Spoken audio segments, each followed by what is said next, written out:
अब हमारा नेक्स्ट क्या है? प्रयोग के आधार पर वाक्य। प्रयोग के आधार पर, प्रयोग के आधार पर वाक्य कितने होते हैं? 3 होते हैं। प्रयोग के आधार पर भी वाक्य की रचना कितनी होती है? 3 होती है। पहला होता कर्तृ,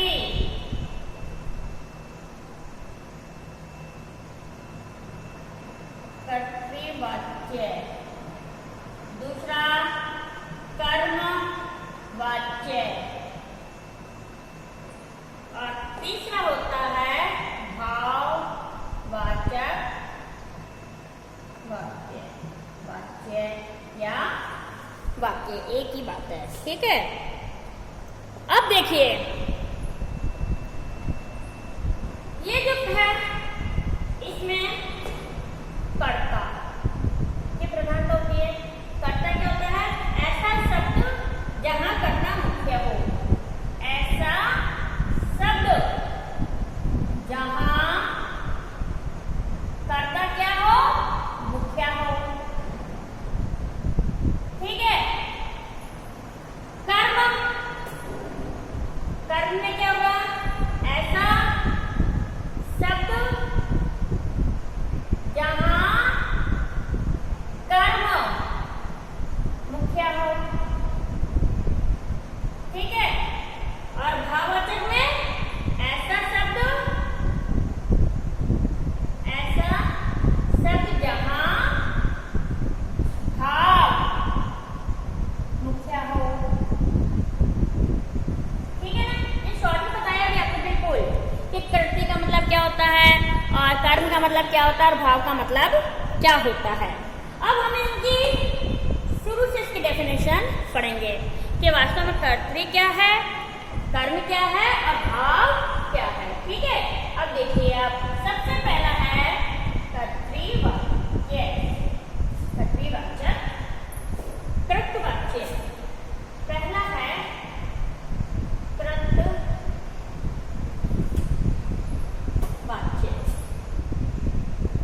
डेफिनेशन लिखेंगे आप। जहां कथन में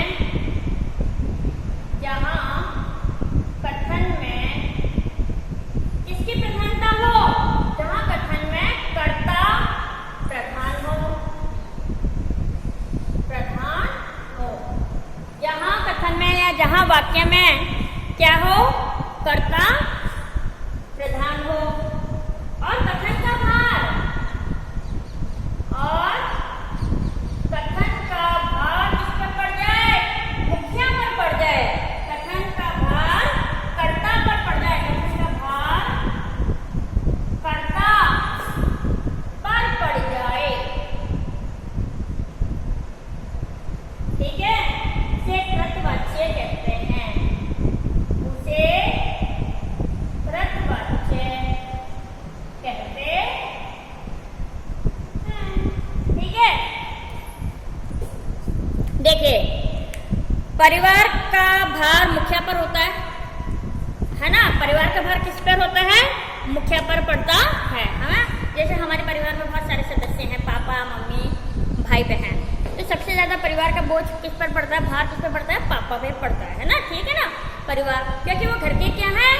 मुखिया है ना। और मुखिया की पूरी जिम्मेदारी होती है अपने परिवार को साथ लेकर चलना, ठीक है। इसी तरह से कर्ता प्रधान और कथन, कथन का मतलब वाक्य में, ठीक है। कथन जहां पर कर्ता पर हो और पूरा वजन यानी पूरा भार कर्ता पर ही पड़ रहा हो, तो वहां पर इसे क्या कहेंगे? हम कृतवाच्य कहते हैं। जैसे अब मैं आपको बताती हूँ, जैसे अध्यापक हिंदी पढ़ा रहा है। जैसे अध्यापक हिंदी पढ़ा रहा है। अध्यापक हिंदी पढ़ा रहा है। देखिए, अध्यापक क्या है? करता है। पढ़ा रहा है, ये क्रिया हुई है ना। लेकिन अध्यापक पर भार पड़ रहा है क्योंकि अध्यापक ये जो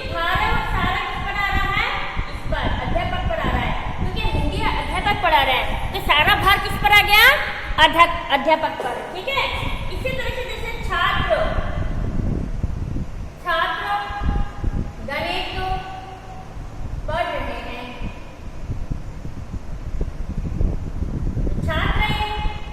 छात्र क्या है, पढ़ता है। गणित पढ़ रहे हैं, गणित पढ़ रहे हैं, तो छात्र पर जो है वो सारा वजन आ गया है, ठीक है ना। तो जिस पर भार पड़ता है वह कृतवाच्य कहलाता है, ठीक है। अब आप दूसरा देखिए, दूसरा आता है आपके कर्मवाच्य। दूसरा आपके क्या आता है, कर्मवाच्य।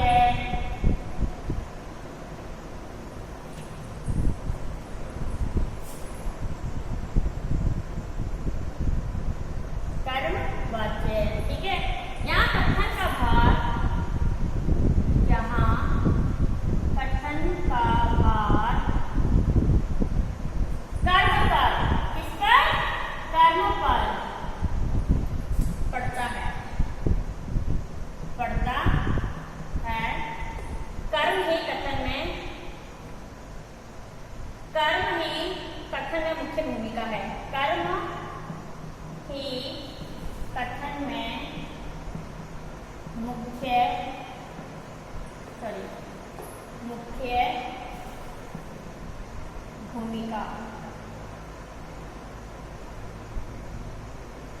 भूमिका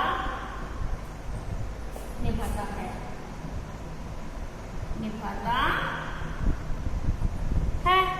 ठीक है ना। क्या कहेंगे, कर्मवाच्य कहते हैं, कर्मवाच्य कहते हैं जहां कथन का भार कर्म पर पड़ता है, ठीक है। और कर्म ही कथन में मुख्य भूमिका है, तो उसे हम कर्मवाच्य कहते हैं। जैसे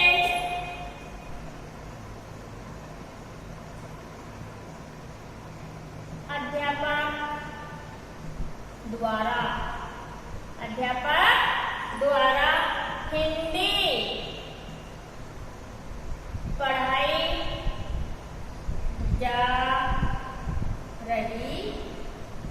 है, अध्यापक द्वारा हिंदी पढ़ाई जा रही है।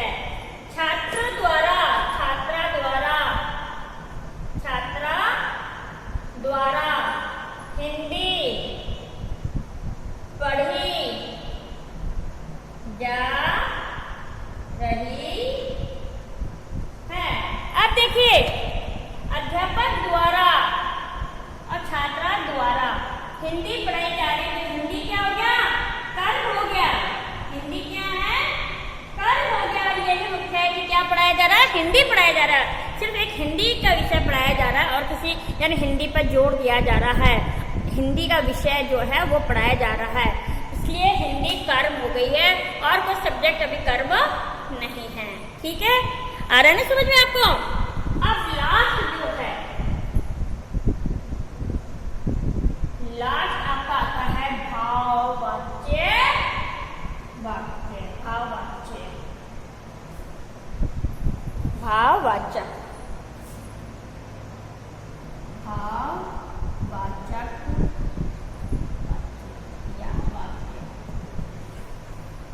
लास्ट आपसे आता है भाववाचक वाच्य। देखिए, जहां कथन में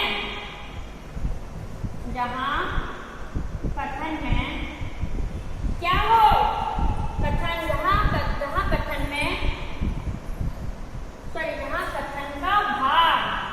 कथन का भार किस पे पड़ रहा हो, क्रिया पर पड़े, क्रिया पर पड़े। जहां कथन का भार क्रिया पर पड़े और क्रिया हुई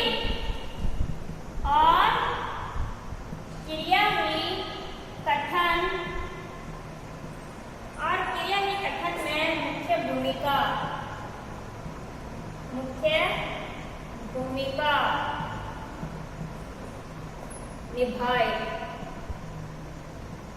निभाए वहां भाववाचक क्या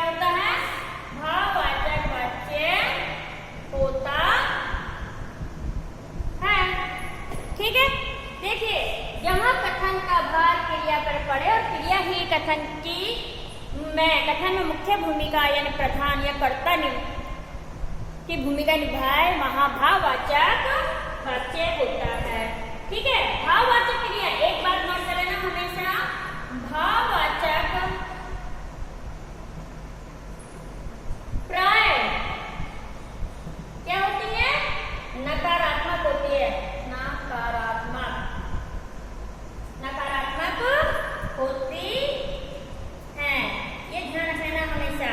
ठीक है, और अकर्मक क्रिया से युक्त होती है, और अकर्मक क्रिया से युक्त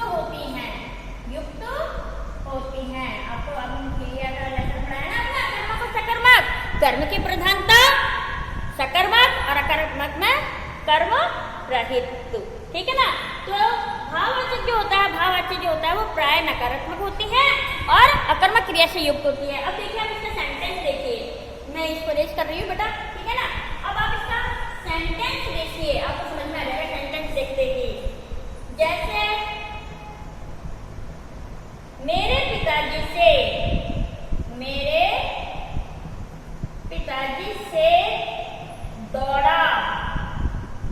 दौड़ा नहीं, मेरे पिताजी से दौड़ा नहीं जाता है, आ गया नहीं आप नकारात्मक, नहीं जाता है। माताजी से